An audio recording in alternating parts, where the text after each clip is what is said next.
Maybe we start with a little introduction. Yes. So thank you for having us, first of all. So we are both coming from New York City. We've been working at Witbe for 5 years, and we are really excited to show you our technology because it's been growing and growing. A lot more clients are using it, are seeing the value of it. So I think it would be it's a great opportunity to present it to you and to see a need. Feel free to ask any questions to see how we can adapt to your own challenges. So I'm Thibaut Pelletier, a solution architect at Witbe. So I'm on the technical side of the business. And I'm an account executive for Witbe. I used to be on the technical side too, but now it's part. And I'm interested to know about you guys too. So you told me radio minister that you're working for a radio minister. yeah, I work for American Public Media Group. That's what company is, Minnesota Public Radio. We are a radio company, but we're doing a lot more stuff with video, podcast, streaming, and so on. So kind of do. Folks, can you get closer to the microphone? It's pretty garbled with the way it's running. It's going to be hard to do. Though. Yeah, let's just put down there. So we're not yelling or. This is the mic of the computer. Yeah. Okay, and we could, and maybe where we can see you at the same time. Yeah, I'll try to turn the computer. You can maybe turn to the left. Yeah.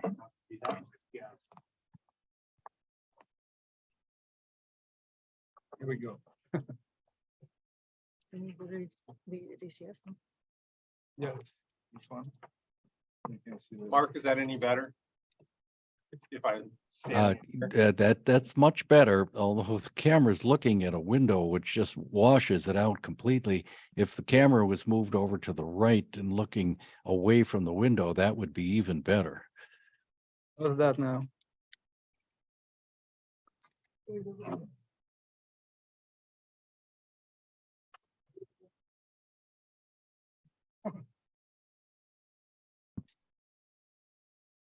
I think that's all right. Okay. Well, again, we can't hardly see the participants on the table. Yeah, but One behind the other. Bit, under cable constraint here, so Yeah. move I don't closer. think this is Huh? I don't think this is like ideal. Oh, okay. Well, I'll let you do it.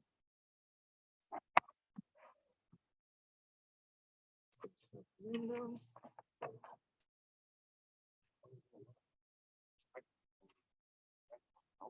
And maybe we can present it over there. I'll just do this.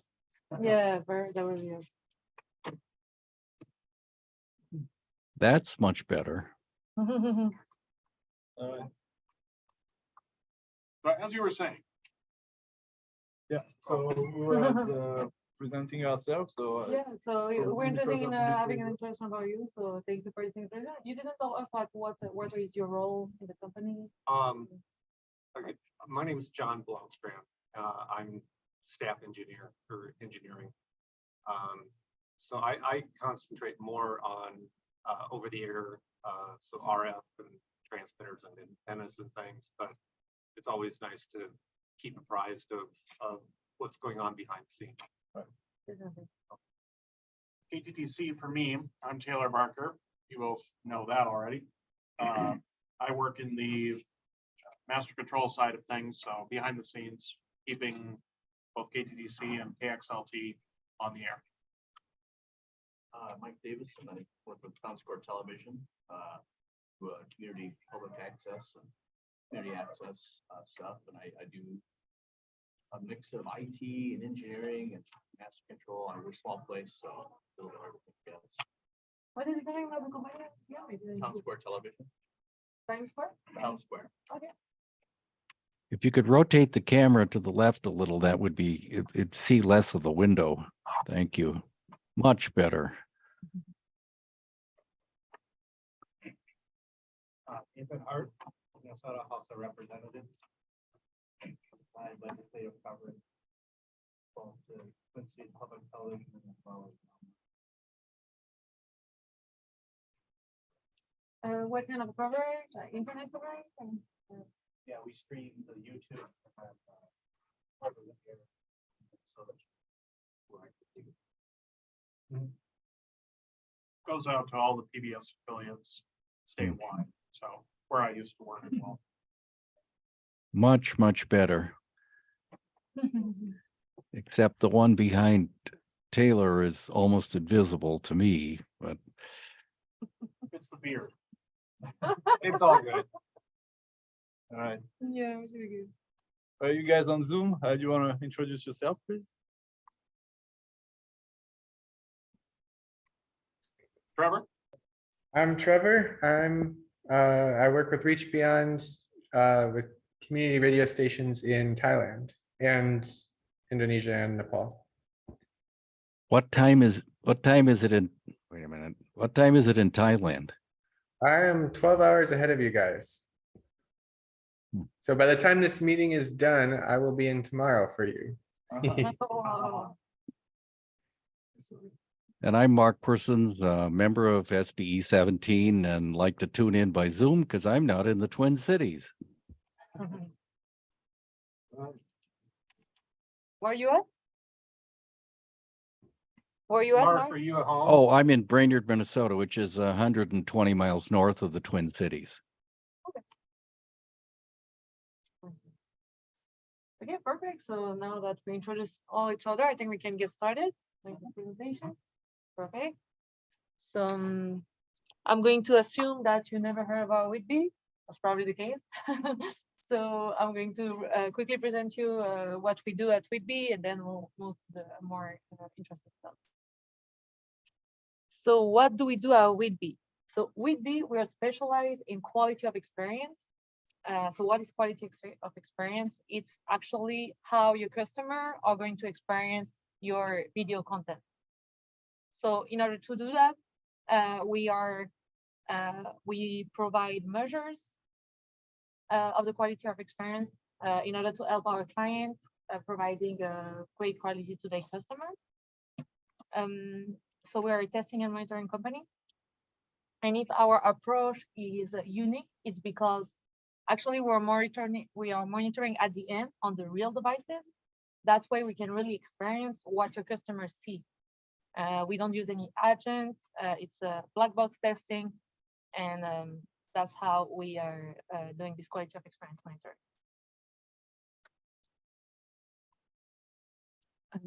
So to get in a little more detail, so we're able to set a set of tests, a set of actions that are being done automatically in order to monitor any video service. So it could be from linear TV to video on demand. We can monitor, so I told you before that we are doing the monitoring on real devices. So we can support a ton of HDMI device, such as a set-top box, OTT, smart TV, so we can perform the testing on these devices. And finally, over any network, whatever the communication you will be using to broadcast your video service, we're able to monitor that as well.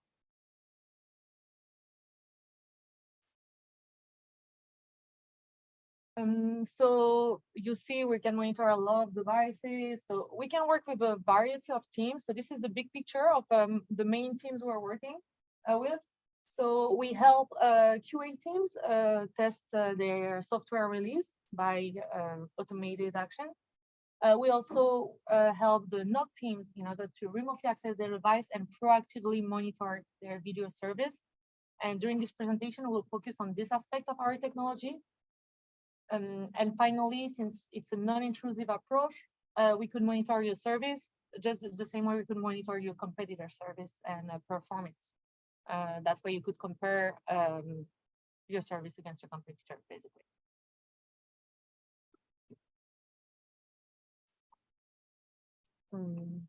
So I'm proud to show this panel of customers that we're working with. It's even it's a non-exhaustive list. So we started 20 years ago in France, but we expanded globally. Now the main part of our business is in North America.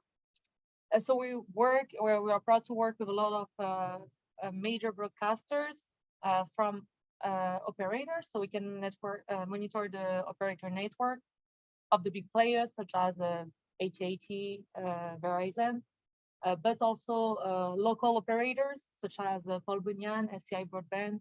And these are operators in Minnesota that we work with. We can monitor any video service, so we work with streaming provider like Peacock, HBO. We also work with all the local stations, KGWN TV, West TV.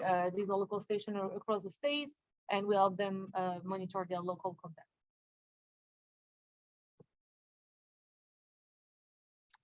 So do you have any questions so far?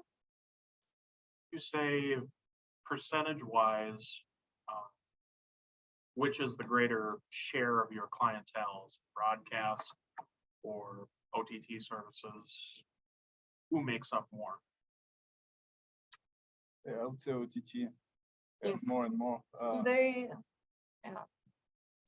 today I would say same like OTT video, because we also work with set-top box provider like TiVo and Roku, and most of the operators are using a fiber operator, for example.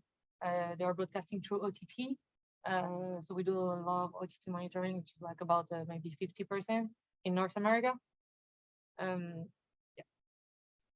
For the radio, we used to work with, we're still working, sorry, with the CBC Radio Canada, and we're monitoring their services through the web radio, that they have multiple stations, and they're using us to monitor their availability of the radio. Cable a larger or smaller share, you think, than broadcast in its portfolio?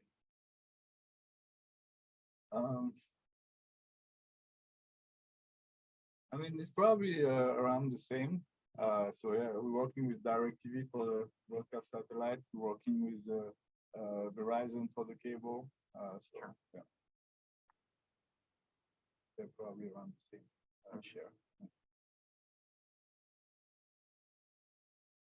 Right. So now that you have a little more context, we can explain you how we do this monitoring. So every journey starts with a Wit box.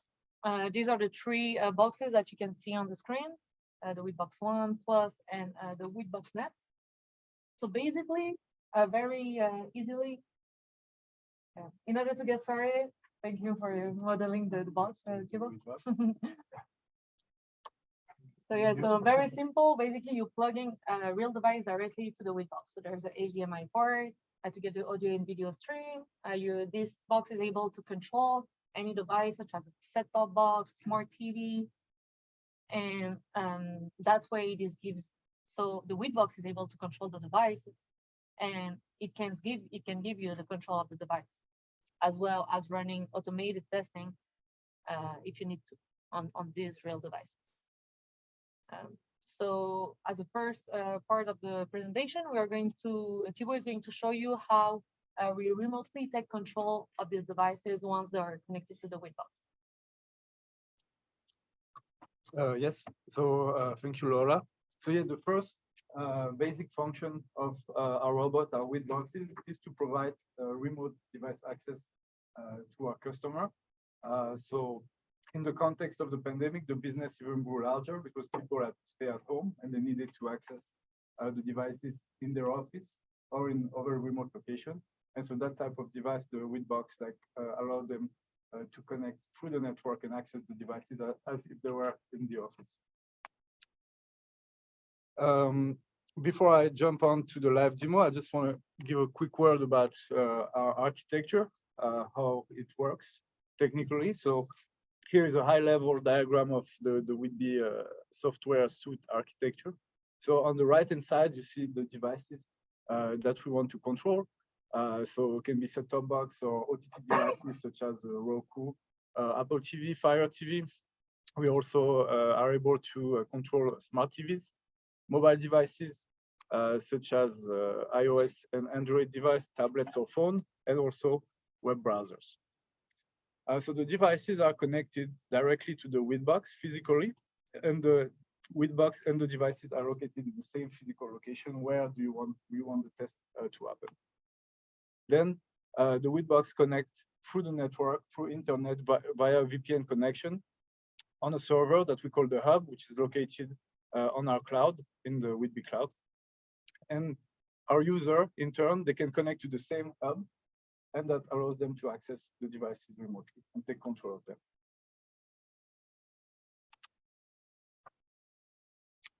So how do we take control and how does the interface look like? So this is what we call the REC that I'm going to show you in a minute. REC stands for Remote Eye Controller. And so it looks like a mosaic of devices of any type that can be grouped and accessed through a web browser.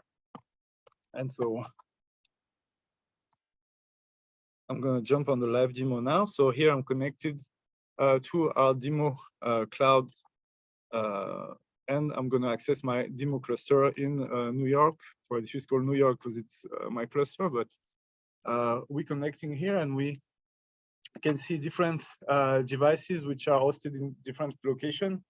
So we have 3 devices hosted in our New York office, Spectrum, Verizon, set-top box, and a Roku.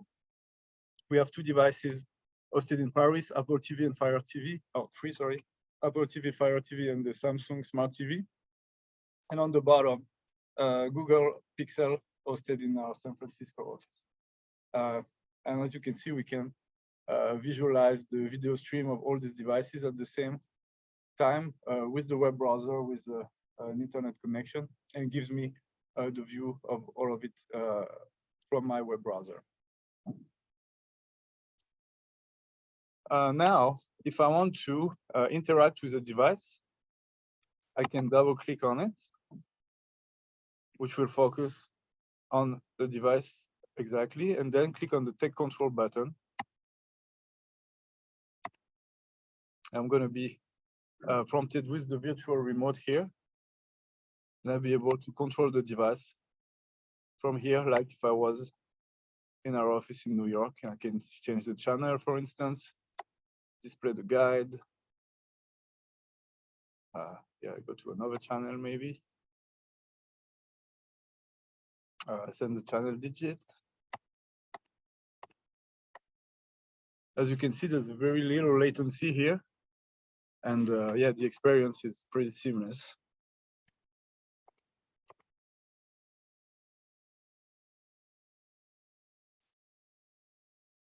So this is used by a lot of the collaboration team in order to troubleshoot whenever there's a problem. They're able to remotely access the device, do some troubleshooting step, and hopefully fix the issue.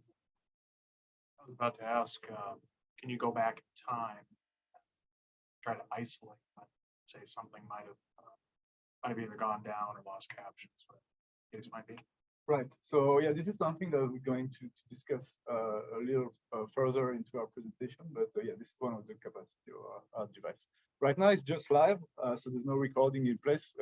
This is a remote manual control. So you're just taking the video feed from the device and providing it through the web interface through the REC.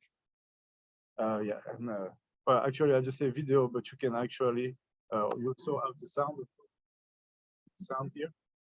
The good thing is that you don't really have to turn on the sound to know if there is sound, because we have that little green bar on the bottom left that indicates the sound level. So when we have a big mosaic with a lot of devices, you don't have to turn the sound on each one of them. You can just see with that indicator if there's audio present or not. Another useful feature is the possibility to reboot the device remotely. So between the device and the power, we have a device called the power controller that allows to power cycle the device from here. So yeah, first step of troubleshooting is really reboot the device. So you can do that from a distance with the REC. Right now, I'm controlling the device. I have exclusive access and control. If you come in, you're going to see a message telling you that it's locked and not available for you to use. We're working on improving the interaction between the users in our future version, where a user can exchange messages through the REC So if you see that I have the device and you need it, you'll be able to send me a message asking for me to release it for you. And we would have admin level user that would be able to force the release of the device from any user. Right now we have a timeout feature in place. So if I stay here for 5 minutes and I don't do anything, I'm going to be prompted to ask me if I'm still using the device. If I'm not responding, it's going to be sent back to be available for anyone to use. I would assume that that's adjustable, that you can make the Yeah, absolutely. timeout whatever you want. Right. Yeah, that's correct. Yeah, so maybe you cannot control the device, but you'll be able to visualize. So let's say like I have a trouble in my NOC. I'm on the device, I found the problem. I call you, it's like, oh, come, you can connect and come and see what I'm seeing on the screen. So you can have multiple eyes at the same time, but only one person can control.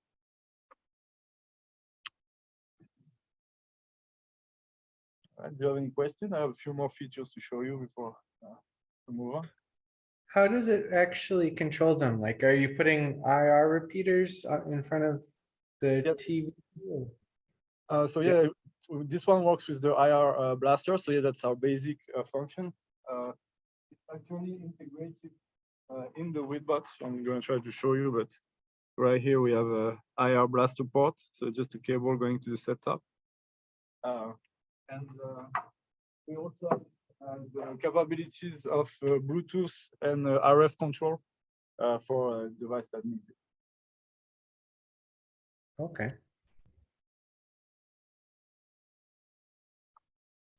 Yeah, so the pretty cool feature here, we did set up a lineup of channels on this device. So when you have devices located in different regions, the lineup is not the same everywhere. So your CNN is not the same channel number in Los Angeles, in New York, in Denver, and so on. So you can assign the lineup beforehand. And so when you're here, instead of remembering which channels, which number of channel is CNN, you can just look for it in the channel list, click on it, and it's going to automatically send the correct digit and go to the channel.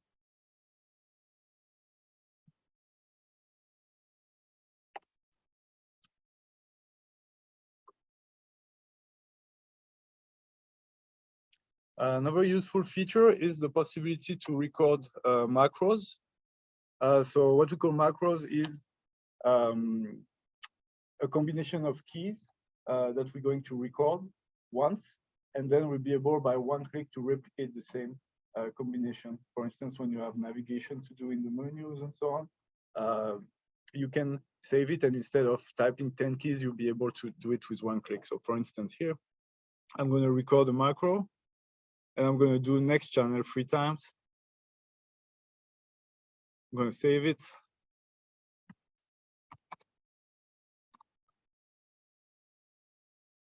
And then I will have my macro saved right here. And by clicking on send codes, it's going to repeat the action that have been saved in the macro.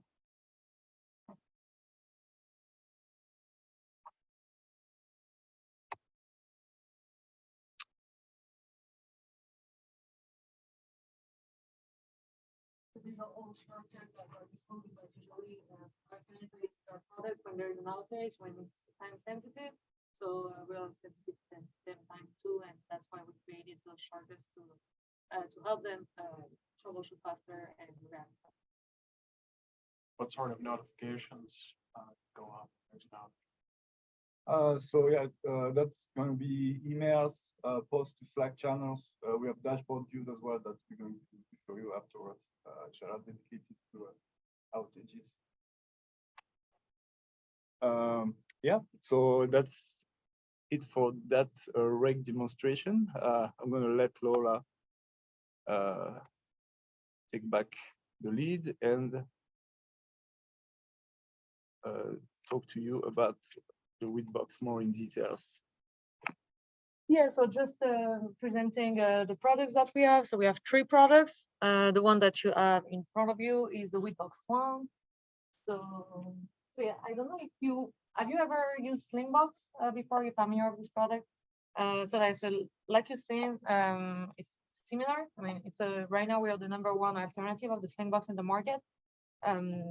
This box is the #1 alternative, but it supports much more devices. Slingbox used to support only a set-top box, and we can do a smart TV, OTT for this box.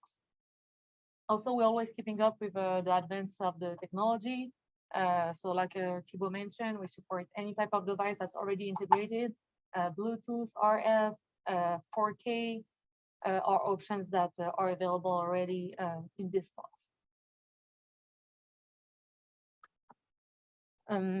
So yeah, I didn't mention this one as a HDMI output. So this is a box that you can actually connect to your personal TV or at your friend's place. You want to access, I don't know, Verizon. That way you can still like be watching TV and still being able to remotely access the TV and also run some automated testing. So this has been used a lot for Slingbox alternative, but we have this other model, which is our scalable version, which is our bestseller right now. It's a bigger model. It's it connects to 4 devices in parallel, and it supports even more devices because it can control mobile device, smartphones, remotely, and run test automation on smartphone. And finally, the Witbox net's a little specific because this one does not connect directly to a device because it's for automated testing on web. So if you have your video service is broadcasted on web, this box will be used in order to do the test automation. Any question on the products? Okay. Then for the deployment, so there's 2 different models. If you want to deploy our solution, or you just get the box yourself and you connect it to your own devices in your data center. But let's say you don't have you don't have locations available. You don't have a data center available. We have that all around the US. So if you want, for example, to access a Cox set-top box in Arizona, we can provide you full access of this set-top box because we have a partnership with data center all around the US and the world, even in Canada. So that's another model in deployment. We call it deploy in the cloud.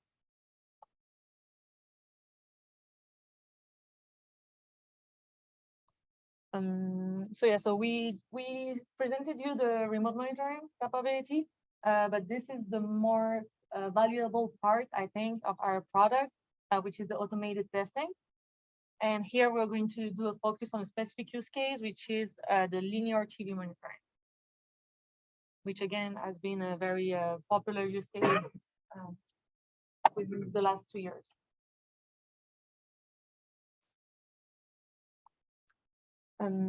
So why would we monitor our video service? So we've been in the situation where our clients were they were asking help to they were only be aware of the outage when the customer was complaining. So we don't want the customer to complain in order to react. So that's why we're helping them, and we're able to alert them before the customer complains. That way you can just react faster and be able to limit the impact of the outage for your customer. And so Thibaut is going to present you how we automatically can test every single channel of a lineup. Yeah, thank you. So yeah, the use case, automated channel scan or live TV, linear TV monitoring, depending how you call it. So the need is that our customer wants to monitor their channels availability. So they have lineups of 1,000 channels sometimes. So it's hard to keep it up like manually or be someone watching it at all time. So they're very keen on implementing automation to test the channel on a round robin fashion and checking if the video, the audio is available. So we developed the use case. It's fully integrated into Witbe product for the management of the lineup with the notion of the possibility of retrying channel when the test fails, possibility of setting up how we prioritize the picking up of the next channel to test, such as by how often is the channel tested, when was the channel added into the lineup, and so on. To the dashboards, you can see a screenshot right here. This is where you're going to see the result of channel scan lineup tests, and I'm going to show you it live on our demo platform again. So right here, oh, that's not the right one. So yeah. So here we back to our Spectrum set-top box.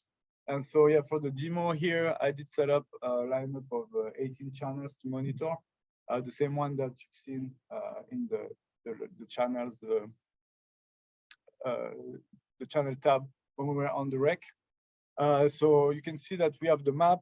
Right now, we are only 1 point on this map, the Spectrum set-top box being located in New York. But if we were like to monitor in different regions, you would have like this different spot showing up on the map, making it easy if you have several locations to see which one is performing well with a green dot and which one are not performing so well as my Spectrum set-top box right here in red. The data that we're seeing here is the one from starting at midnight today. We can see on the high level, one experience represents our set-top box, a single Spectrum set-top box in New York, a lineup of 18 channels in one location. And since this morning, we collected 115 data points. We did 115 tests of channel scan. We have our high-level KPIs. The first one being the channels availability, 84.3%. So that represents our success to access the channel. Did we manage to tune into the channel? Video and audio availability. When we succeeded to tune up to the channel, did we have a good video and audio signal, or actually no, was there a video and audio signal at all? So did we see video, did we see audio? And VQID is the KPI representing the quality of the video and the audio. So 100% being there's no problem at all, it's perfect. And then under that, that means that we detected some issues. I'm going to expand on the test of video quality, audio quality afterwards. So yeah, from this KPI, the test is we're taking a channel as an input, entering the digits, and we're going to measure the performance, the availability, and the performance of the channel change on the device. So we're going to look at transition. So on that set-top box, the transition is a black screen and audio being off and back on. So we're going to use this transition to calculate the performance of the channel change from the moment that the transition starts to the channel to show up.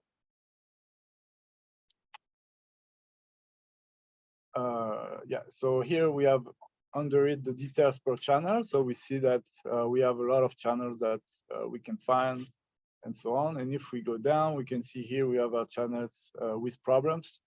So that's where those availability issue come from, and we're going to have a look afterwards. But first of all, we're going to have a look at the channels that work. So for instance, AMC HD. If I click on more details here, I'm going to be taken to a report which is dedicated to AMC HD channel, giving me the data for it. So this one is all green, 100% availability. 6 data points, the average channel change time of 3 seconds. Same KPI that we had on the higher level, on level 1, channel availability, video, audio availability, VQID. A timeline here representing on the top the availability of the channel, and the purple the quality of the audio and video. So here, if there was an outage at some point, you would see that there would be a red a red indication on the timeline, and you will be able to know exactly, for instance, from 2:30 a.m. to 3 a.m. the channel was not available, and so you'll be able to pinpoint the issue when the problem happened. Sorry.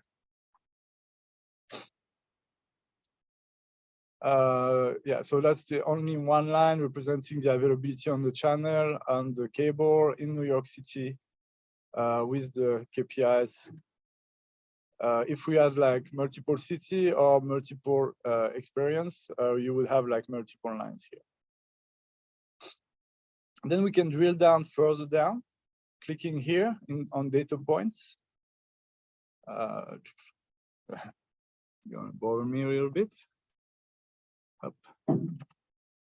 And here we access a view showing each run that was done on the device starting this morning. So here you have for each line, it means that we did a test on that channel and we have the same KPIs reported, but this time we see it on a run level.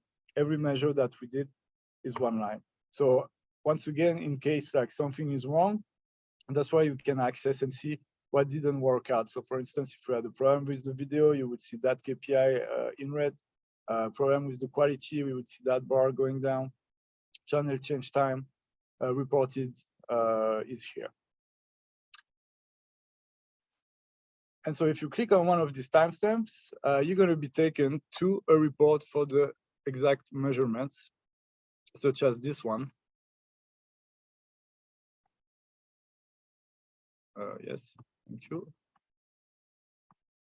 And so we're getting a detailed report about the test. Let me pull that out. And one of the big advantage of Witbe, why our customer like working with us, is because we're recording every test. We're taking a video recording of the test. And so you'll be able to hear replaying it and see exactly what happened in the transition.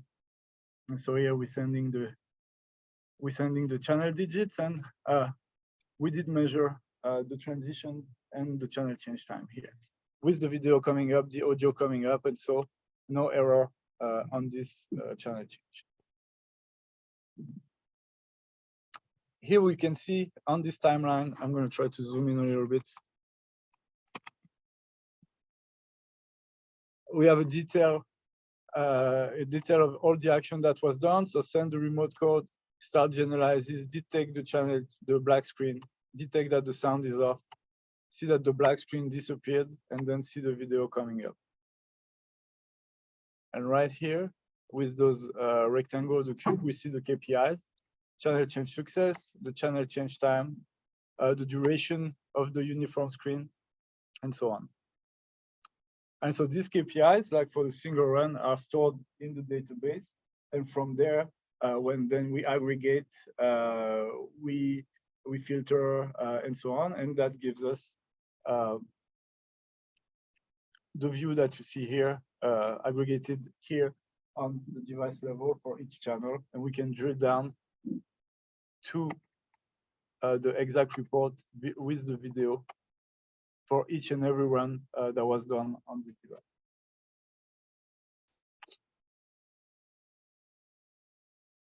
Do you have any questions? Are you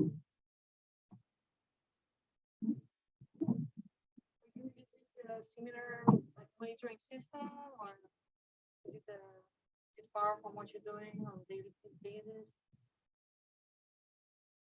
When you present yourself, you didn't mention like having a TV service. So maybe not the best example, but Use Slingbox. okay. Stop that, but that was more for just remote monitoring. Never had anything quite like this, but it was way farther in depth than anything we've ever monitored. I mean, we're a pretty small place, so. Media proxy for us, so Media it proxy. behaves similar. All right, so let me show you, like I show you when everything goes well, but when we have problems, we also, like, that's why we have business actually. because there's problems. So here we're going to see a test, unsuccessful test. So here we're going to attempt to change to the channel. Maybe I need to jump ahead. Okay, so we're sending the remote code and we arrive on BBC America. The channel is not available. We don't see any video motion, any sound after we're doing the transition. We started the transition. So here we're going to report channel not available. And so we're going to be able to report a problem on this channel. As I was saying before, we can set up policies to automatically retest, send a retest immediately after or an hour after, for instance, to confirm the problem before sending out an alarm and waking up in management, for instance, or starting an outage procedure.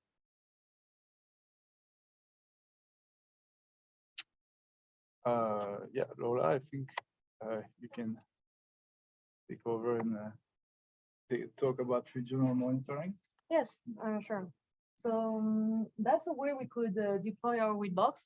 So the Witbox and the devices can be deployed in strategic locations in order to monitor specific video content. So when we are working with local news station, they want to make sure that specific content is available in a specific location. Same for some sporting events. There's blackout management. Some event can be only available in certain regions. So that's how the Witbox can be deployed in order to do regional monitoring. And we're a global company, so it could be done locally, but also internationally, of course.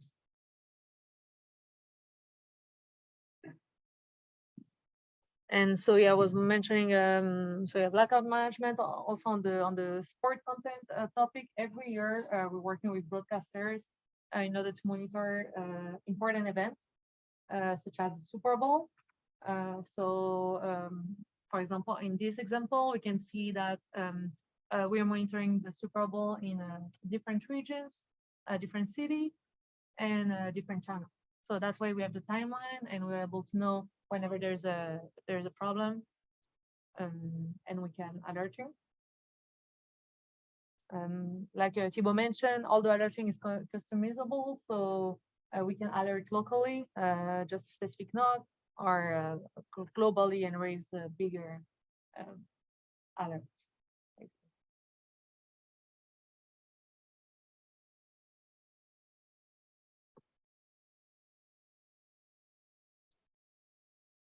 This one. Yeah. So yeah, one of the feature of the tool is to have a alerting system built in.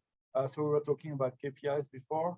We can alert on any KPI, meaning that if channel is not available or video audio is not available, you got a quality problem, specific quality issue, we can alert on it. So now we have integrated into the tool, into our dashboard, we have alarming view. Okay, where's my mouse? We have a view dedicated to alarming that gives us the picture of our set-top box, our Spectrum set-top box, and what is not working on it. So here we can see that we have 3 alarms ongoing, BBC America that we've seen just before, and 2 other channels, C-SPAN and Lifetime. And we can see here that the outage started on the 26th at a little bit after midnight, and that is still in progress. If I click on this alarm, I'm going to have details. So it's going to give me the timestamp on when it started and when the last test was done, how many times the issue has been confirmed. So very useful. For instance, if I want to make sure that it's a real alarm and not like a test problem, I can access here. I'm going to be taken to the exact measurements, once again with the video recording, to see what was measured by the robot. Sorry, I'm going to jump on the test. Yeah. So we're going to see that. We're going to change the channel. Oh, well, it's taking a while.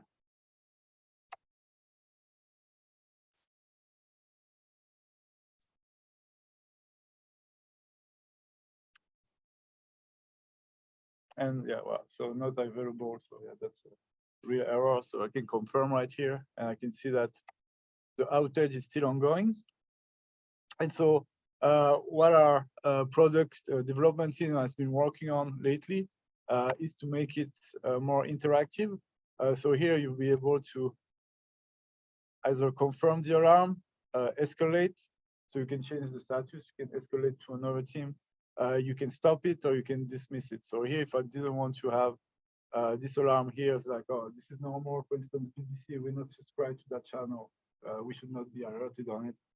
I can just clear the alarm, and then it's going to stop being reported. It's turning blue, alarm is over, and now even if the channel is tested and reporting an error, we're not going to receive, for instance, emails or reminder of alerts. When it says occurrences there, is that in reference to historical patterns? How often this has So happened over time? it means that, yeah, during that period, we tested 19 times the channel as not available. Yeah.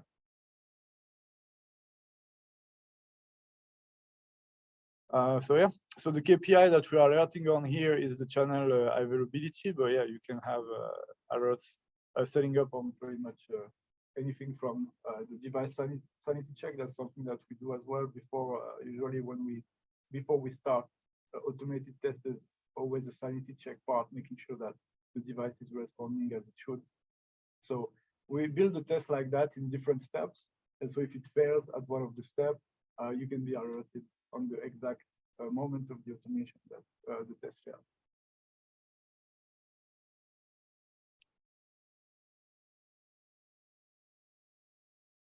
So yeah, let me show you a couple more things. So the alerting, so we have the dashboard, but we also have emails. So this is like what an email alert from Witbe would look like. Alerting on the KPIs. If you click here, it will bring you to the dashboard or to the exact measure the same way that we're doing with the dashboard right here. And on Teams channel, that's an example of a post that we can do. Sorry, it's the monitoring of devices availability. So you would have like a message like that being posted saying that your device is not available. And then when it becomes available again, you would have a clear message like this one.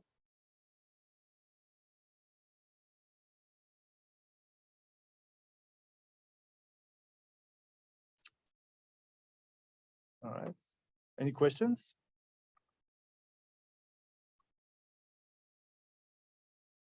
All right.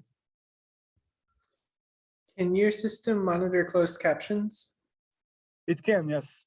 It can do it. Yeah. I'm gonna have a word about it a little after. Yeah, actually, from the live TV monitoring, additional testing that we can do, yeah, include closed caption, also EPG metadata accuracy. So customer will provide us with what they expect to see in the guide, and with the OCR, we'll be able to capture the program name and compare it with what is expected, and report a KPI that will report the data matching or not. And can you monitor secondary audio channels? We could monitor for availability, I guess. Yeah, no, that's a tricky one. I would say that this is not something that we could do right now. Okay. We could change audio track for language, for instance. Like if you want to check that you have Spanish audio available, we're not able to check the language, unfortunately, but we can check the presence of the audio. For the closed caption, we detect the text and we're able to match it to the language. So if we turn on the Spanish and we find something else, we would report an error because the language analysis will not be successful. Okay. And then I used to work at a TV station and we had a media proxy log server. It captured the whole ASI stream. And we used that for legal, anytime there was a legal question, we'd go back to it and check. Does your recording, obviously it doesn't capture the whole ASI stream, but does it, if you dedicated a box per channel or whatever, dedicated each, had each individual channel of a TV station individually recorded, would it meet legal requirements for archival purposes? So I'm not really familiar with the requirements, but yeah, that's something that we implemented already for some of our customers, like having a channel recorded 24/7 in order, for instance, to track quality issue or monitor the loudness level for the Calm Act, for instance. That's something that we did as well. So yeah, we can definitely do 24/7 monitoring on single channel. But as you say, the constraint, of course, is that you need to have a device dedicated to that channel. Okay, thank you. Yeah, so the alarming, the design of the product for that is that the product would work together. So one dashboard you will be taking to the rack with one click. You'll be able to access the device. So right here, if we go back to our alarm here, I have a button here, see device in rack, that would take me to the device.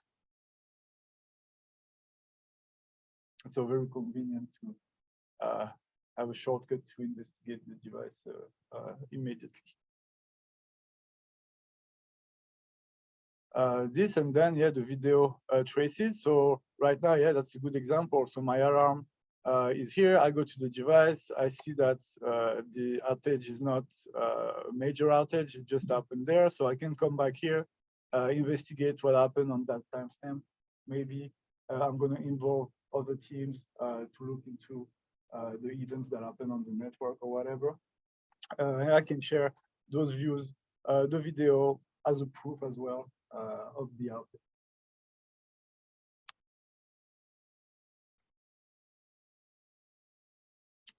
All right, any questions before move on to video quality? Okay. Yeah, so the other particularity of what Witbe is known for is our video and audio quality algorithm analysis, which is called the MOS. And so it's the only non-reference based video and audio algorithm in the world. So this algorithm is designed to report a score which represents the perceived quality of the video and the audio as if it was a human watching the video or listening to the audio.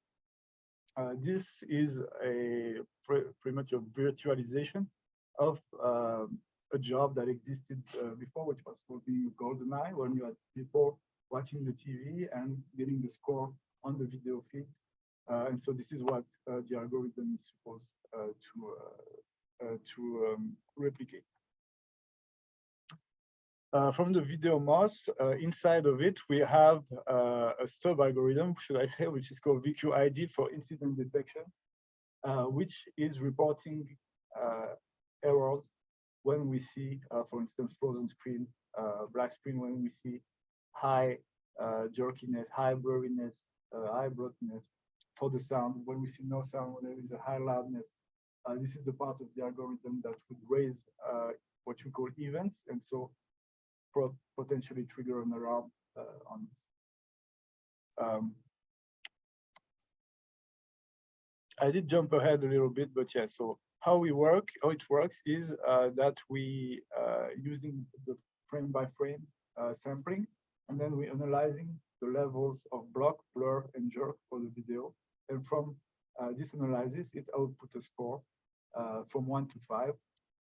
5 being best quality, 1 being poor quality. And the same for audio is loudness, saturation, and bandwidth. And with those 3 levels, it outputs a grade for the audio level. The analysis details is available in the dashboard. So here, yeah, we have a little video showing it. That this curve here, it gives you the level of blurriness, for instance, on the frame level. So here, yeah, you would know what is the exact score that has been measured on the exact sample that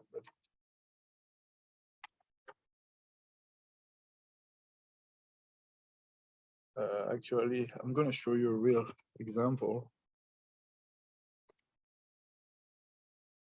This one? No.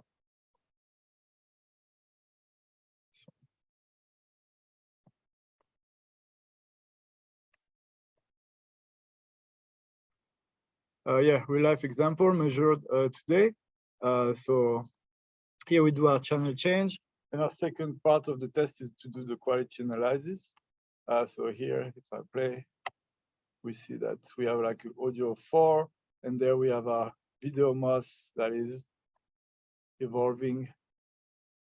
And here we have a VQIG event, which is a high blurriness. And so we can clearly see that here we jump from a content that is HD to kind of a historical video, I guess, with a lot of blurriness. And so, yeah, this is such event that we can report. We can go further into the details of the analysis. Here, for instance, we can see the frame level. So here we have 100% level of blurriness, for instance. So yeah, everything is kind of blurry, some block, no jerk.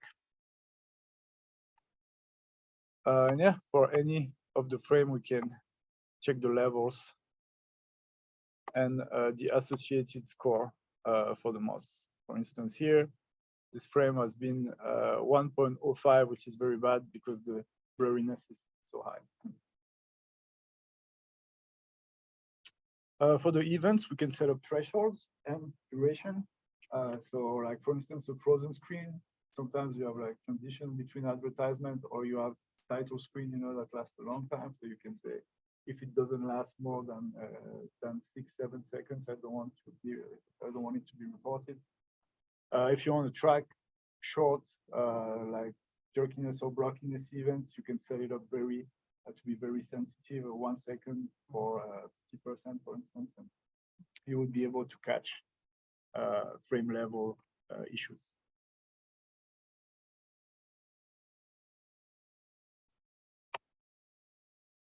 All right.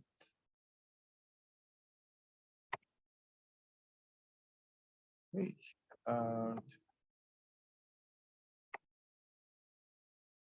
So yeah, the video quality algorithm of Witbe non-reference does it in real time. So the frames are coming up and we're processing it like as they come. It works on linear TV and non-linear, so live TV, or VOD, SVOD, DVR, anything works. We make it work with the DRM in 4K, thanks to a solution that we implement on the device with DRM, and any type of device, smartphone, gaming console, OTT, set-top, smart TV. And then it's data-driven. So it's not based on the model. It's just any content, any device can be tested and measured.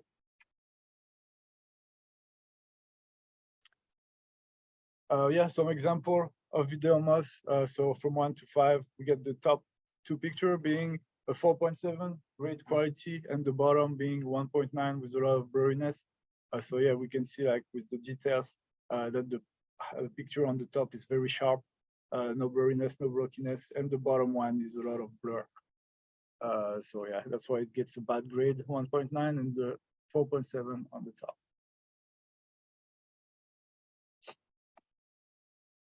Example of high quality. So yeah, if you put like commercial, when we can see like all the details in the ball, even if there's some blur in the back, this did not impact the score. We're still getting a very high grade for most grade for this frame. On the opposite side, This frame, a lot of blur in the background.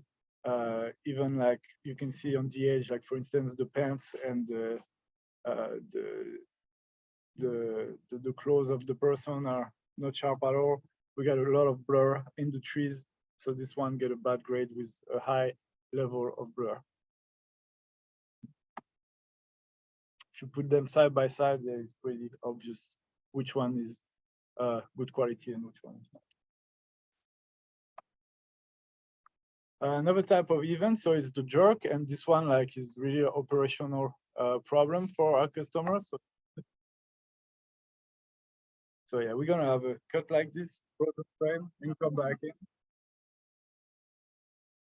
So yeah, this is a jerk incident that we detected with some blur as well. This is the audio drop that we can catch too. So yeah, this one big incident to be investigated if that happens on your services. Uh-oh.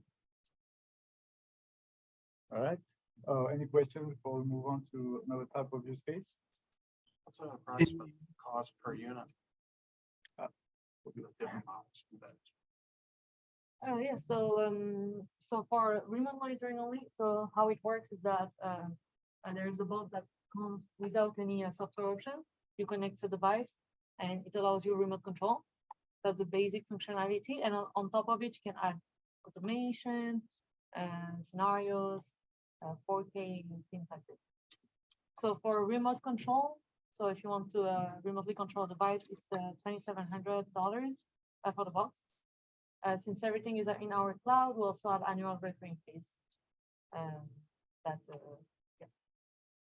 And for automation, it's about it gets more around 10 to 20,000 to monitor like for a specific location. Regional. If you want anything specific, I can obviously period you. Trevor, I think you're about to ask something. Can your system differentiate between the set-top box starting to freeze up versus the source material freezing up? So yeah, we are for us, we will report the same problem. So we would see a freeze frame. Then depending on if you have a different error message, we can implement logic to catch that message and report a specific error. If we see, for instance, as we seen earlier, channel not subscribed or channel not available would be a different error that we're going to report. Could you have a macro run? So like if it sees jerky video for 5 minutes, it automatically reboots the set-top box. And then if it's still another 5 minutes, it sends an alarm or something like that? That's definitely something that is possible to implement. Okay.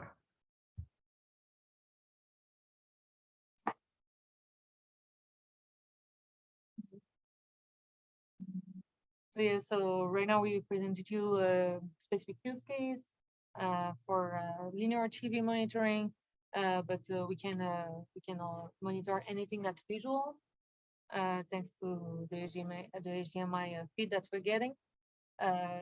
This is why we're working with a lot of Q automation, and they usually have very specific needs. So we can also allow the teams to create their own test scenarios and be able to analyze the performance of, basically anything that's visual. If you want to monitor your app performance, if your podcast is available, it can open, if it's in the right folder, anything basically that a customer would experience, we can measure it also in this Q automation type of projects. Yes.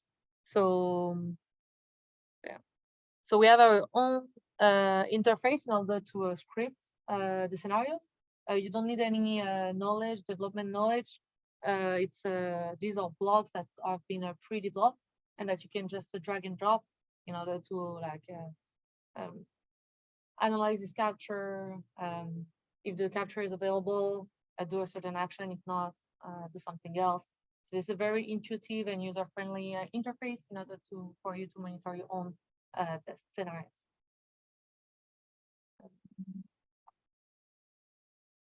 This is what the scriptwriter look. Maybe Thibaut, you want to give Yeah, a little bit just of yeah, going to show you how it looks. So workbench is here. Yep.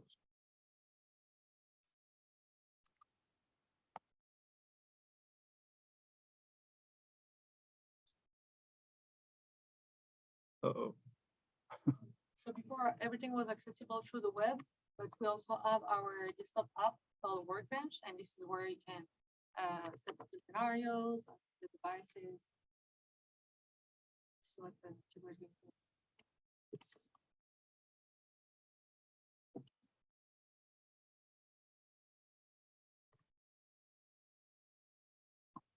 Just log in here.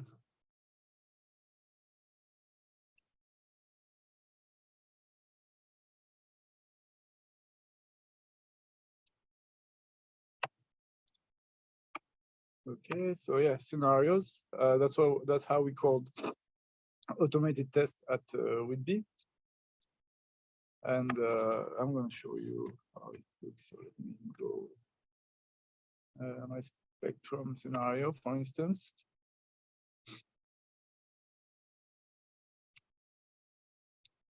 So yeah, here is how you build a test case at Witbe. So it's a visual development interface with drag and drop blocks. It works with each block has an input and two outputs, one success, one failure. And based on that, you build a decision tree and trigger different actions depending on the outcome of the previous one.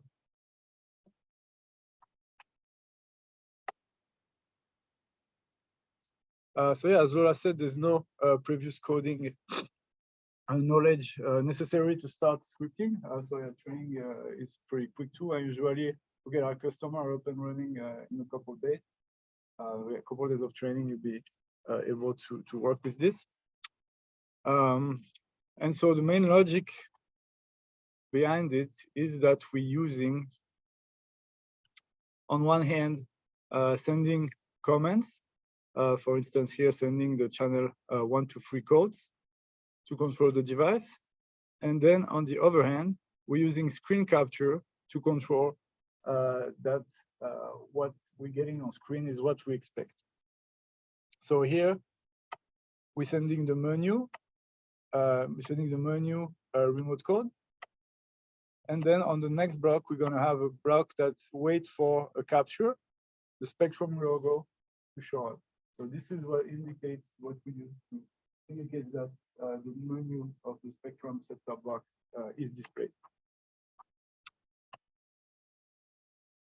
Taking a capture is pretty easy as well. So here I'm taking the control like as if I was in the rec. I can send my menu here.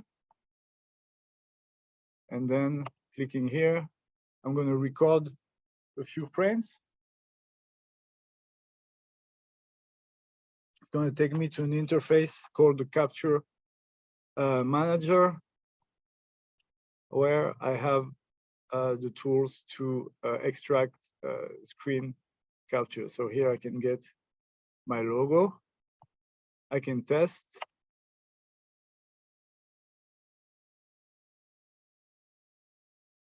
So it's testing the capture against every frame that we recorded. And so like here it's all green, right? So we can see that everywhere we have a Spectrum logo that is selected. For instance, like let's do something a little weird, like I'm going to capture this end. I'm going to test it. And you should see it in maybe a couple frames and then it's going to show up red. Yeah, here we go. Yeah. Yeah, so let's say I want to capture my Spectrum logo. Just have to save it here. Demo logo. Then I go back to my scenario, and it's going to be added to the block I save. And the next time I run, it's going to wait for these two captures to when I press the menu.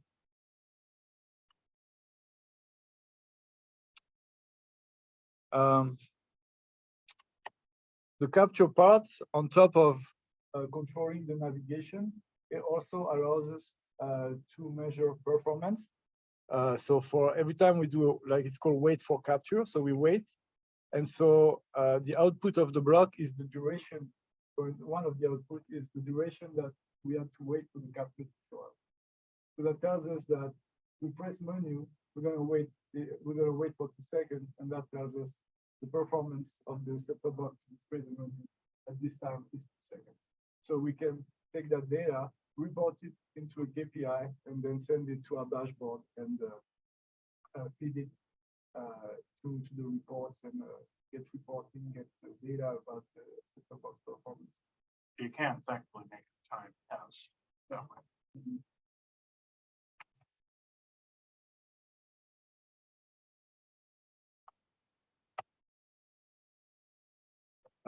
Yeah, so yeah, that's like the big picture. Then we have, like, for instance, I'm going to show you how you do the video analysis that we talked about. It's this block. You get the block, you tell do an analysis for a specific duration, and so it's going to run the analysis and compute the frames, report the jerkiness, blockiness, blurriness for the duration that you set in the block. We also have a whole set of blocks that are meant to interact with API, so be capable of doing any type of HTTP request, pulling data, pushing data to the API. That's something that we can do too. Yeah, and yeah, of course, we can also reboot the device just with one block, like this block. Reboot the device. If something goes wrong, we can do it inside the automation.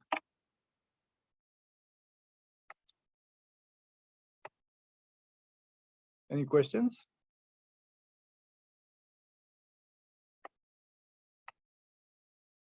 All right, so yeah, let me just tell you about the last step. So you created your logic. So that's a single test. Now you want to schedule it. Run it on a device on a specific schedule. So we have also the scheduler here.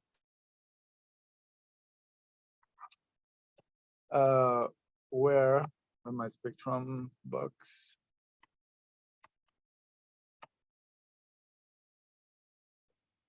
Where you're going to create what we call a deployment. So my scenario, Spectrum channel change deployed on my device, New York Spectrum set-top box, run it every 5 minutes.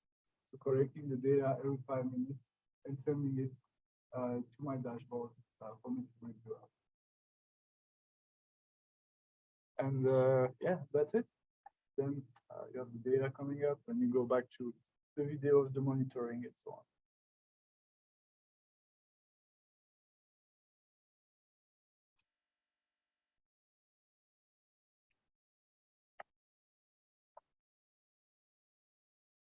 So yes, that's all we had a schedule for today. So yeah, just a quick conclusion. So you can see that our product can allow two very specific thing: remote monitoring, remote control of set-top box, and as well as test automation. We can control any type of HDMI device and automate any kind of test, as you have seen during the demo. And thank you again for having us. And we'll also be at the NAB in a few weeks. So it will be our first NAB. I'm excited. I mean, yeah, personally, but yeah, because we have been going to the NAB the company for at least 10 years. So I'm very excited to be part of it. Are you going to be there as well? No? Not this year? That's unfortunate. So, yeah. Okay, well, I'll see you next year at NAB. So question, with the boxes, could you have just a box to do most of the remote monitoring? part of it rather than adding on the cloud portion of it? Yes, correct. You can just, if you want to use Witbe just for remote monitoring, that's possible. Some people are using Witbe just to replace their Slimbox and remotely access devices.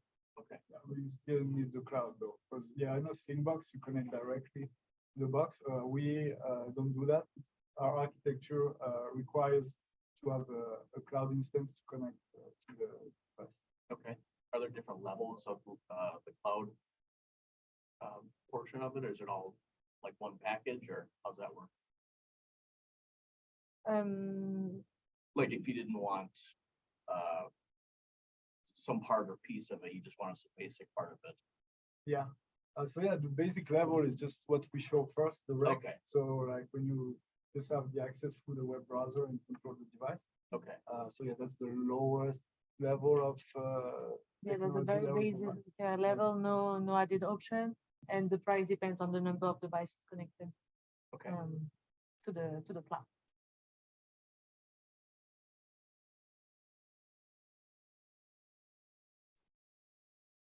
Was that useful to you? I think it's pretty cool. Oh, yeah, it's awesome. Not real sure how it would fit into our operation. We have bureaus all over the country. LA and DC and New York and they bounce audio back and forth. And they're investigating how to do video along with that, but I don't know if we really need this to monitor things on at the bureaus from here. So maybe, but not yet.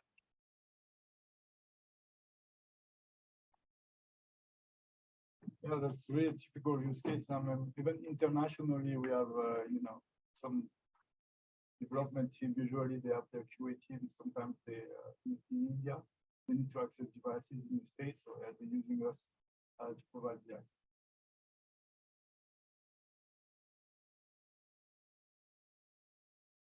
Mark, Trevor, any other questions from you? Not that I can think of. No, thank you. None of you are going to be at the Navigator? Not this year. And Trevor, probably not. Probably not. And not this year, all right. Gonna be at the beach. It'd be a long trip. Yeah, long flight. Yeah, Well, thank you both very much for making the trip out here. Thank you very you're much. welcome. Are you heading back to New York later today, or? Yeah, in a few hours. Gotcha. Hopefully we can get to see the city a little bit. Yeah. Get to try some food. Yeah, that's our plan for the afternoon. Thank you both very much. Thank Thank you. you. Thank guys. you. Thank All right, very much guys. for your time. Thank you, our Zoom attendees. We're gonna close up the session now. Thank you for joining. Let's get a look at our two presenters on the video so I could see who's who. Oh, So I'm the Lola. lighting is terrible, but okay. Maybe we can, I don't know, maybe we can exchange contact. If you have any question, if you ever feel the need of using Witbe, I can work with Taylor on sending you them. Wait. Oh, no problem. Thank you, guys. Have a Thank good you. day and a good night. Bye.